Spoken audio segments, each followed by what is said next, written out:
Per la quarta e ultima batteria stanno per scendere in acqua Leonardo Favretti in corsia 1, Dylan Buonaguro in 2, Riccardo Cervi in 3, Mattia Zuin in 4, Alessio Gerardin in 5, Alberto Camilotto in 6, Michele Orru in 7, Alessio Simeonatto in corsia 8.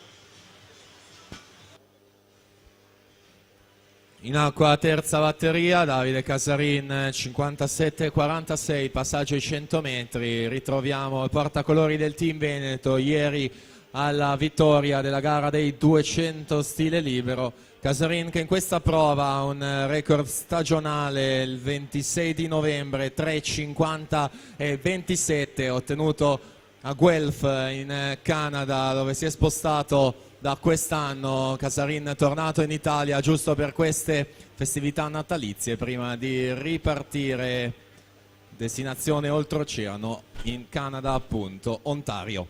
Casarin che è il campione italiano di categoria della gara dei 200 stile libero in vasca lunga a Roma estate 2017, ha vinto anche 2 bronzi sempre al Foro di Roma nei 400 e 1500.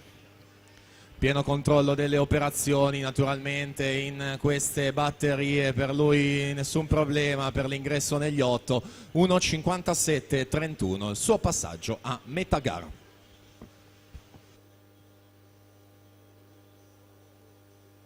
Casarin classe 95, fin da categoria ragazzi nelle prime posizioni in campo giovanile nelle gare dello stile libero e anche in quella dei 200 farfalla, dove è stato anche finalista a Riccione agli assoluti in vasca lunga e più volte in nazionale giovanile, EIOF e Euro Junior.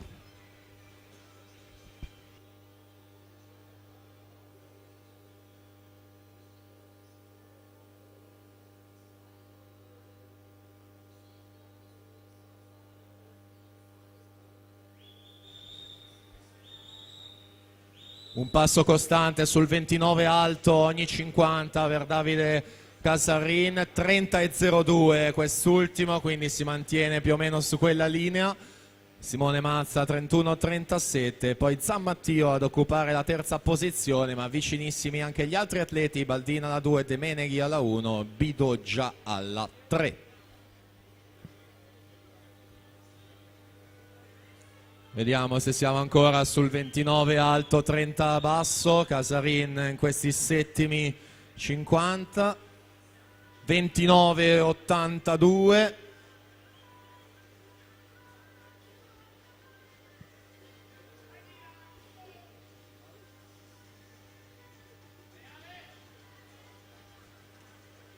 Dunque ultima vasca per mettere un riferimento in vista degli atleti che scenderanno a breve in acqua. Cervi, Zuin, Gerardin nelle corsie centrali. Intanto Davide Casarin al tocco della piastra, 3,55 e 96, dunque anche l'ultimo 50 sotto i 30 secondi per mettere questo riferimento in questa terza batteria. Simone Mazza 4,5,72, Daniel Zammattio 4,7,25.